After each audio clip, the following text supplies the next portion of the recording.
Let us discuss the next question. This is from the year 2018.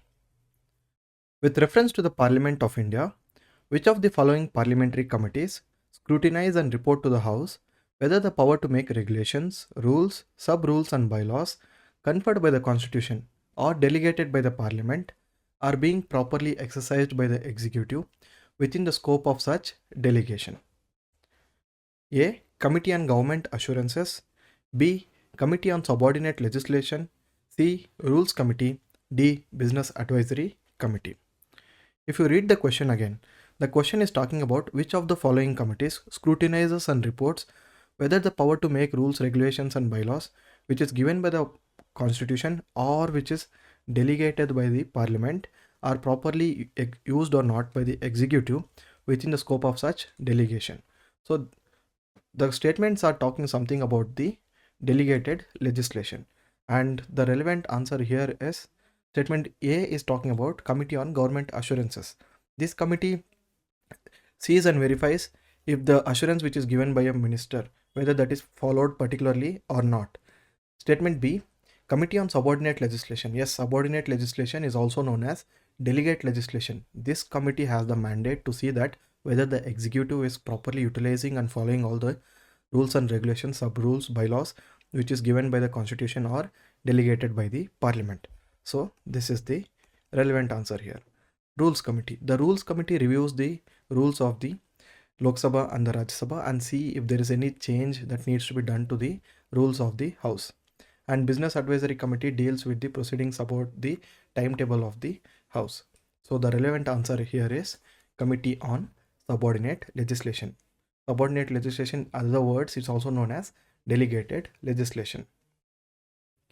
Coming to the in-depth explanation, the Committee on Subordinate Legislation, it was constituted in the year 1953.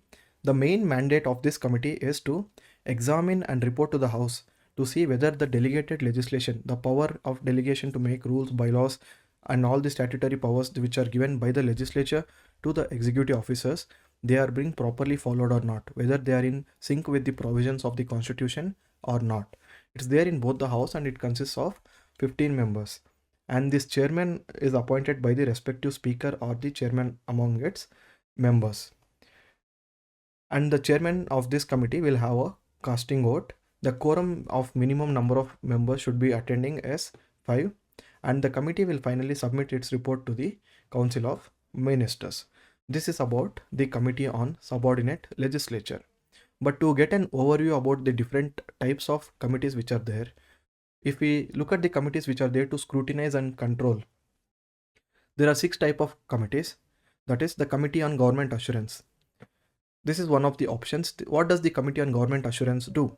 If you look at the name, Committee on Government Assurance, this committee will see that whether a minister who has made the promise or assurance in the Lok Sabha, this committee will see whether the such extent to the promise, whether it is being followed or not, whether the assurance or the undertaking given by the minister, whether that is being followed or not. So there will be 15 members in the Lok Sabha and 10 members in the Rajya Sabha. Committee on Subordinate Legislature. We just discussed about this particular committee. Coming to the Committee on Empowerment of Women. This particular committee has the mandate to review the report of the National Commission of Women. Committee on Papers Laid on the Table. And whenever a minister gives any documents to the House, this committee will scrutinize the credibility of any document submitted and whether that document complies with the provision of the Constitution. Coming to the Committee on Welfare of the SC and ST, as the name suggests, this committee will review of the constitutional bodies, the National Commission for the SCs and National Commission for STs. The reports which are submitted by these constitutional bodies, that will be considered by this committee.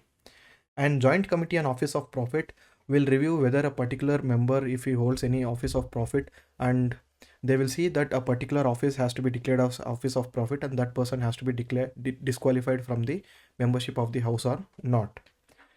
And coming to the day-to-day administration of the House, there are 4 types of committees.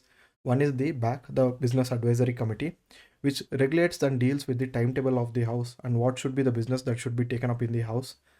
Committee on Private Member Bills and Resolutions. This committee considers the different types of private member bills and how they have to be, the order that has to be given, and the resolutions that has to be passed, and the particular discussion that have to be given to the private member bills. Generally, Friday is allocated for the private member bills. The rules committee will see if there is any need for the change in the rules governing both the houses, and if they'll see if the rules are up to date and if any amendment is required in the rules of the house. Committee on absence of member. This particular committee deals with the absence of members and granting them leaves and so on. Coming back to the question, the correct answer here is B, Committee on Subordinate Legislation.